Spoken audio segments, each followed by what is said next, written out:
CURES is sponsored by Wheeler Health's Better Choice program. More at wheelerhealth.org. Helping you lead a healthier life. This is CURES. Hi, everyone. Welcome to the CURES Show, where we explore the cutting edge of wellness from credible sources for your mind, body, and spirit. I'm Kara Sundlin. And if you are feeling a little off or a little bit funky around the holidays, you are not alone. If you're getting in bad moods, joining us now with science-backed mood boosters, because you don't have to stay that way, is Dr. Laura Saunders. She's a psychologist at the Institute of Living in Hartford. Doctor, thanks for being with us again. Thank you for having me, Kara. I think I'm one of those people who gets really hard on myself when I'm in a bad mood, like I just want to be out of it. But you say bad or negative moods really serve a purpose. They're actually okay. So we all have negative moods and bad moods. And as we know from the summer blockbuster, right?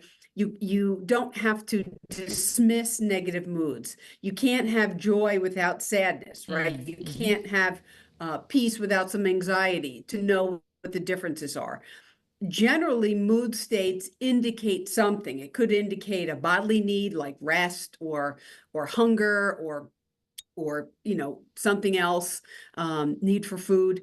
The other piece to recognize that sometimes our emotions are a signal that something is unresolved, something's making us upset. We're worried about something that we can't quite pinpoint. So I don't want people to think that they should just dismiss moods or emotions. However, I also don't want people to get stuck in them, because if you get stuck in them, you kind of go down that rabbit hole and find it. The deeper down the rabbit hole, the harder it is to get yourself out of that funk or out of that mood. And so we just compiled some research-based ways to get yourself out of a funk. Yes, we've got 6 research-backed ways to change your mood, and I want to get to them in a second. But just a basic question. Are some of us just more moody? Like that's how we're wired? I think that that's the case. We all know those people who are just like happy and perky no matter what's going on in their lives, and those people that are just grumpy and irritable. And so it really is trying to understand what's more characterological or kind of personality based. And that doesn't mean, nor do I excuse people from ever making changes. We all can make changes. We can be someone that tends to see the glass half empty or totally empty, but try to make some effort to have a different perspective, because those are really hard burdens to carry when you're that negative and irritable all the time. Yeah, and sometimes, you've said this before, we can't always go from really down in the dumps to like, woohoo, jazz hands, I'm joyful. But we can move up the emotional ladder. And one of the science-backed ways to do this, which I think is funny, this is not just, people are doing this all the time, but science supports that watching videos of cute animals actually does help us. Yeah, I mean, think about it. You see you don't even have to be a big animal lover, right? You see a video of kittens being playful or jumping around or interacting with each other, or kids and babies interacting with each other, or puppies, or, little ducks, geese, whatever it is, whatever the, little goats, right? There was a thing for a while about goat yoga, right? Those little baby and those pygmy goats. Yeah. I mean, those really make people happy. And so sometimes doing something to get yourself out of a funk might be watching a video for some period of time to get yourself out of that funk, get you emotionally and mentally distracted, and then help you ultimately bring back into the present moment, because now your mood state's a little different and you can think more clearly. Yeah, so even if you just tell yourself, like, I just want to move up a little bit, don't be so demanding about I have to be happy, but like just kind of get out of the funk, and then sometimes we see some more solutions. If you're feeling really tense, like I need to relax, you say we can listen to something called ASMR. What's that? ASMR is autonomous sensory meridian response, ASMR. And there are tons of videos online. It really is that tingly feeling, or that kind of sympathetic response in your body, where you get tingles kind of going down your back, or goosebumps, as they're sometimes called.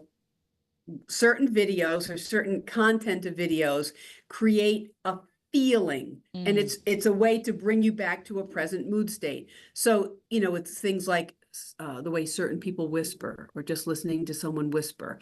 So for sometimes it's crumpling of paper, or a light scratch on something, not necessarily a scratch on a chalkboard. But there's all sorts of ASMR videos out there. And it's just, to see if that's something that's soothing for you. And as we go through these, it doesn't have to be soothing for everyone. Someone could say, I can't watch those ASMR videos because they're upsetting to me. Then that's fine. That's not for you. But it's finding something that you connect with, or something that is helpful for you, and having a couple of different of these approaches in your pocket, because you might not be in the mood to watch cute videos, but maybe if you closed your eyes and listened to some of these ASMR videos, that might be helpful for you in the moment. So it's having a little bit of a toolkit to go through them. But these ASMR videos are all over the internet and YouTube, and they can really be very soothing and calming for people. Okay, I've never tried one of those, but I know there's a lot on there about, even the vagus nerve, or toning, or listening to binaural beats. But your point is, there's a lot of stress relief that we didn't used to have that's online. Right, absolutely. And whatever we're doing, is if it's slowing our breathing down, which then facilitates a kind of a lower heart rate, which getting oxygen coursing through your system, which, obviously then goes through your body into your brain. So it helps your thinking be more clear. So all these things that you do that physically help you, emotionally helps you as well. And number 3, for a science-backed strategy to kind of get out of your funk, is go for a walk. And this is something that Columbia researchers have found. We know that it works. I think it's my go-to if I can do it. But why does walking help so much? And does it need to be outside? It is my go-to also. I mean, I find going for a walk, and actually anticipating that I'm going for a walk, like kind of getting like, okay, at 2:00, I'm going to take a short walk. You anticipate it, so that can be helpful as well. I personally think that if you can get outside, it's actually not just personally, it's clinically, professionally, research-based. If you can get outside, it's going to be a little bit more mind clearing. And not to get too deep down this rabbit hole, but actually how the practice of EMDR came up is based on, when you're walking, you're constantly scanning in your environment, right? And so what that does is it creates a distraction in your brain. And you're moving your body, so your breathing's a little bit more deep, which then gets the oxygen coursing through your body, which gets oxygen into your brain, and your thinking's more clear. It's all these processes, and it doesn't have to be for an hour. It can be, 5 or 10 minutes, but 5 or 10 minutes several times a day, especially for people who are more sedentary and sit at a desk most of the day, and if it's cold and rainy, then you pick a route in the building that you're in, and kind of walk that route, go up and down stairs, or kind of move around, do something that clears your mind. Yeah, I mean, we've heard that I'm going outside to clear my head, or I'm doing that. But so there is research that this is really going to help us.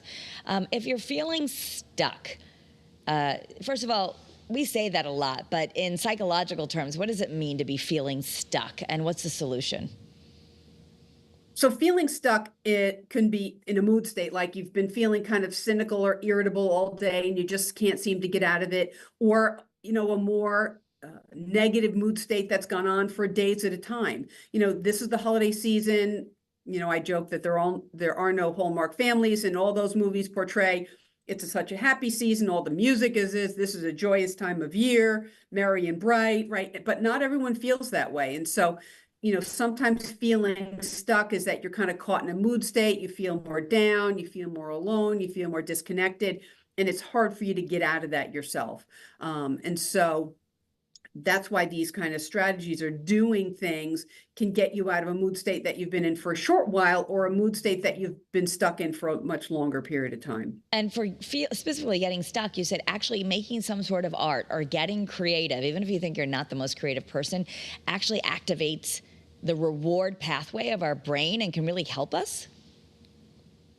Yeah. And so think about it. And I don't care what your art is. I mean, my daughter has a thing where she loves to paint shells. I mean, she's a young adult at this point, but she loves to paint seashells. So that, over Thanksgiving, she was painting rocks. So whatever it is that you like to do or want to do that's going to be helpful for you, it could be paper mache, it could be, there's all these sort of clay and pottery places where you can go and you can pick out a piece of clay that's already, there, and then paint it and decorate it and do things. It's the act of creating something that can really be so helpful for you.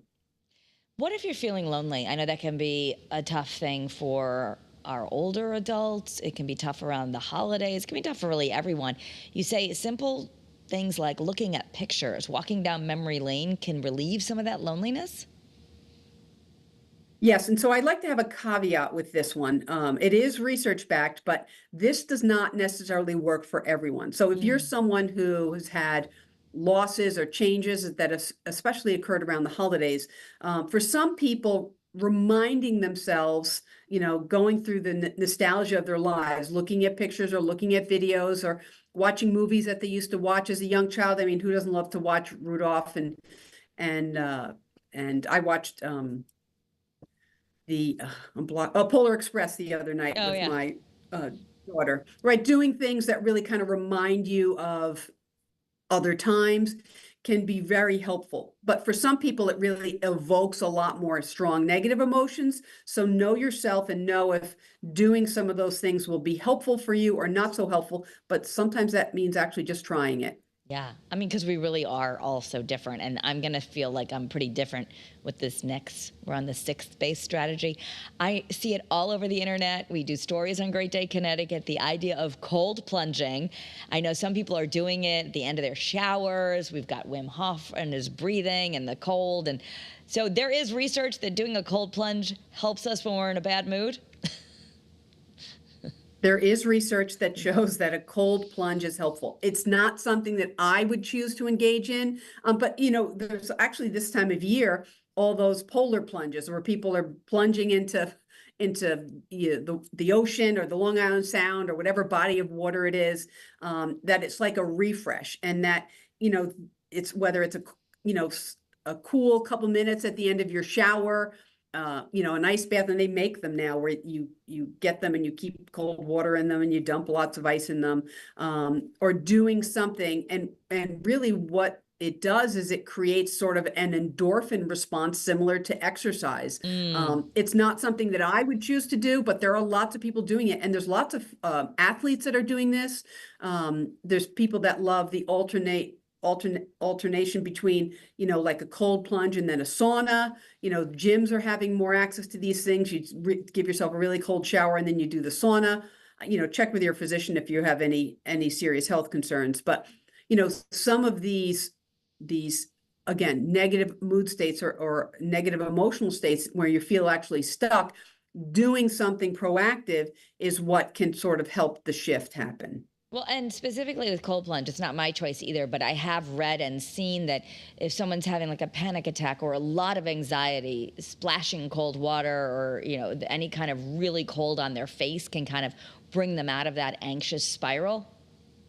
Yeah, I mean, it's a cold shock response.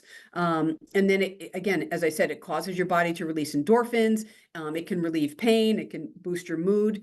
And it creates a feeling similar to the runner's high. So that cold response, in the same way that if you were indoors somewhere and starting to have symptoms of anxiety or panic where your breathing becomes more shallow, you feel your heart racing, you start to get a little bit dizzy, sometimes, changing your setting, going outside, the shock of cold air or fresh air can just sort of help bring you back to the here and now. I'm okay, and you all right, obviously I always encourage people to use self-talk, right?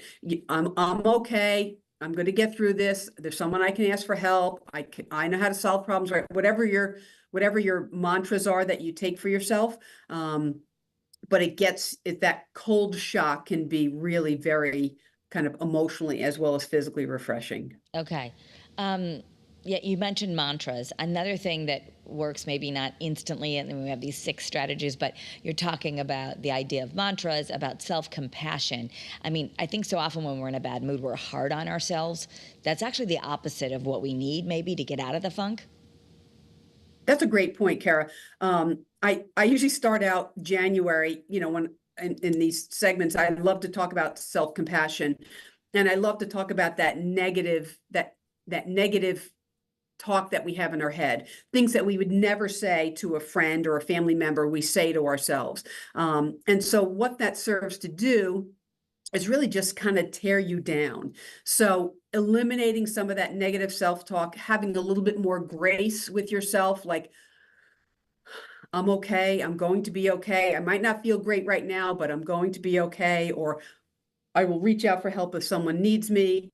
Or people always need me. I will reach out to help if I need someone or if I need to ask for something. It's really kind of being in touch, but that self-compassion and that grace that we give ourselves becomes so critical. Well, so many times we get attached to the event, right? Like maybe you're in a bad financial spot, or I'll feel better when, I'll be happy if.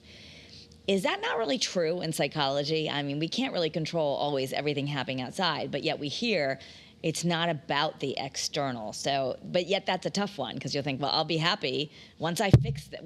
Excuse me, as I hit my microphone. I'll be happy once I fix this problem. Right. And that's, we've all done this, right? I'll be happy if I'm making X amount of money, or if I lose this amount of weight, or if I have, I find a boyfriend, girlfriend, or partner, or, if I finally get that promotion, or, if I'm asked out on a date, whatever it is, right? We're always having these external goals, and I'm all about goals, right? I'm a constant goal setter for myself. But it's also at the same time realizing that I am enough. I am adequate, right? So that negative self voice fuels those feelings of inadequacy and fuels those really kind of negative self states. So I do a lot of kind of self mantras, right? I talk about this all the time. I am at peace. I am safe. I am healthy. I am loved. And some form of those, if you don't feel very loved, you say, I'm open to being loved, right? You come up with a way to phrase these things as a way to bring yourself back in the present moment. We talk about mindfulness. You talk about mindfulness in CURES podcast all the time, right? Mindfulness is being in the here and now, non-judgmentally. So it doesn't mean I have to think everything's going to always work out for me. It is, I am sitting in a chair, I am talking out loud, I have something that I can do later. I am feeling okay right now. It's really bringing yourself into the present space, non-judgmentally. So it's not, I don't like the way my hair turned out today, or I wish I had worn something different, or I have all these other things to do. I'm never as organized as I should be. It's the time of year, right? You can just hear that negative, critical self. And I just even saying those things out loud, it's just like, I can feel my breath starting to shorten, right? So instead of like being in the present moment, being in the here and now, and being non-judgmental. Okay. No, great advice. We're going to take a quick break, hear from our sponsor, and then come back with more on ways we can shift a mood. Take a listen. Struggling with gambling? Wheeler Health's Better Choice program offers personalized support and treatment to help you regain control. Visit wheelerhealth.org to learn more and take the first step towards recovery today.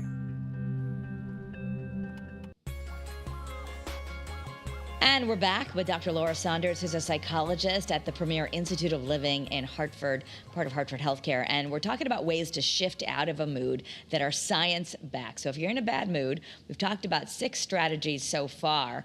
I guess we're all different, right? So you would encourage us to have a toolbox. Maybe you're not going to have all 6 things, because that can be confusing, but some of them, and you know that they work for you some of the time, and the idea that you're going to remind yourself to do that. Right. It is having that toolbox. And the one that I didn't mention yet that is always a go-to when I'm working with folks is, this is often a time of year where people feel a sense of like disconnection and loneliness. And so it's finding some meaning and connection. And it doesn't have to be an expensive thing. It doesn't have to be going out for a fancy dinner. It does take some effort sometimes to reach out and say, can we go for a walk together? Can we have a cup of coffee or tea together?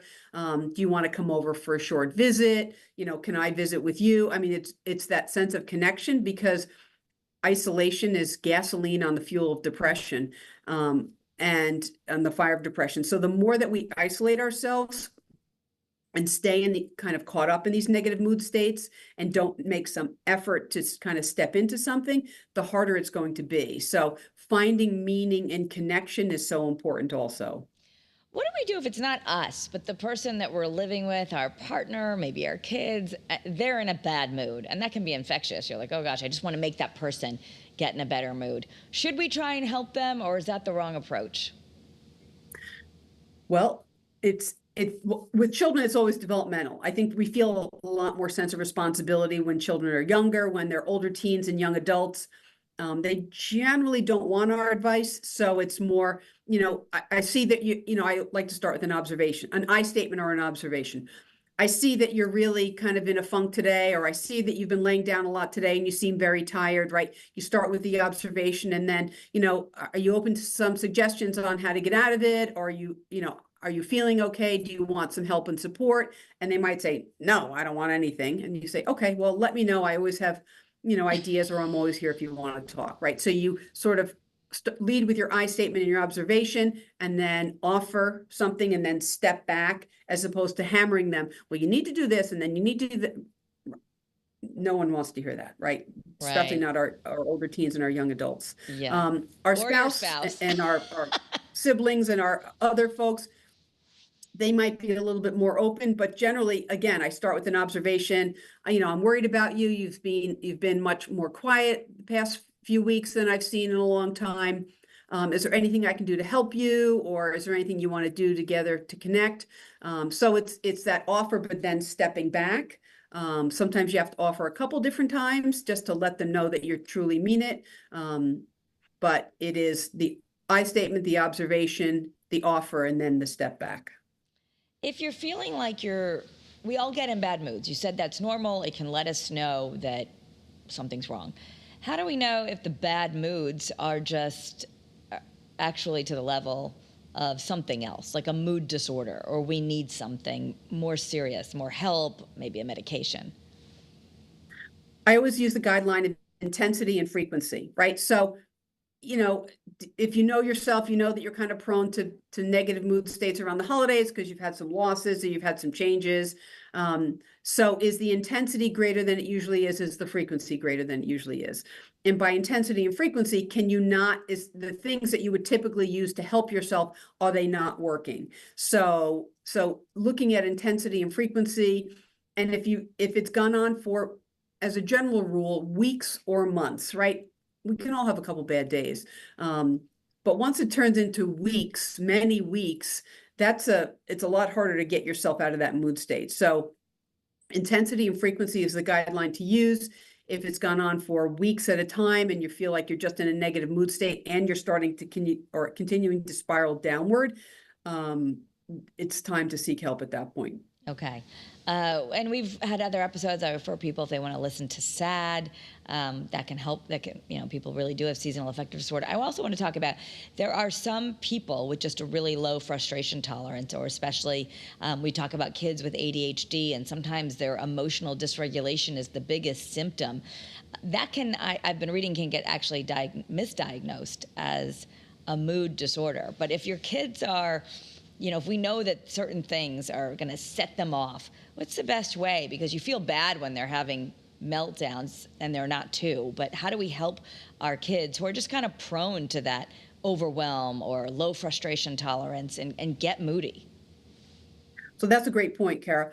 I mean, it's that emotion dysregulation that you're talking about. And I always kind of think of it as like sine waves, right? So we all might be dysregulated at some point. Our stress is a little higher, financial issues are impacting us, we're having a loss or a big change in a relationship, and we might feel like our moods are a little bit more out of control. But what I would hope in those situations is that you can at some point return to a baseline.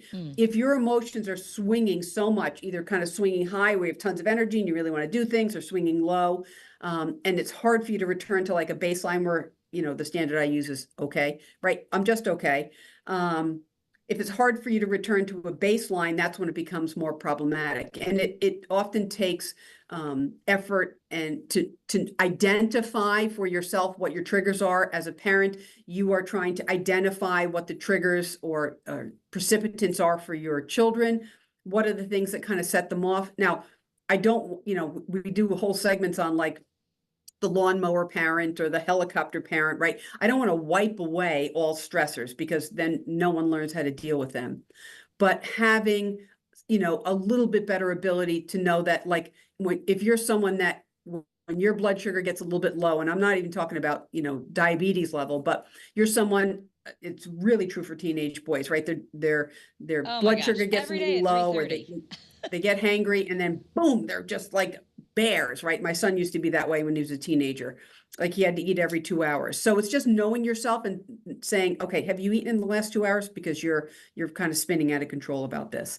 So the more you can know yourself and know what your triggers are, but the goal in any of those situations is what you need to do to return to baseline. Yes, I totally identify. I had that call from my teenage boy yesterday. We're trying to tell them they can't just DoorDash all the time. And he was at school starving, and dinner wasn't going to be for a while. And, he was just cranky and wanted to come home. I'm like, well, you can't come home. You have X, Y, and Z. And I'm like, have you eaten? And they get really mad. They don't want to be asked that. But I'm like, I think he was totally normal when I picked him up. So that 3:30 time after all your classes, you just, especially if you're young, you probably need a snack. I get very hangry, so I need a snack too. But I guess that's part of it. Part of it is you might just be asking yourself, and maybe we get better about this the more we're older and whatever, but just, what do I need right now? What do I need right now? For me, I sometimes hear, okay, take a walk or silence. But we have to actually take a moment and check in with ourselves. That self-reflection is absolutely critical. And, you can't really help anyone else until you're able to help yourself. And so it's, am I hungry? Am I tired? What is it that's really, something? Those are actually the three questions I usually ask myself. I mean, I think many of us adults run chronically tired, so I just sort of manage that piece. But, am I hungry?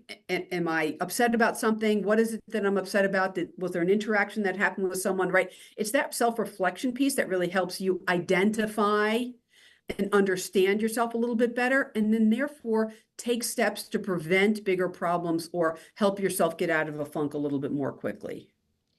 Dr. Laura Saunders, we appreciate, as always, in our final minute, I just want to wish you a super happy holiday season. We're so grateful for all of the free mental health advice that you give us every week here on CURES Cures, on Great Day Connecticut, on Eyewitness News. I know it's so helpful for people out there, so we really appreciate you.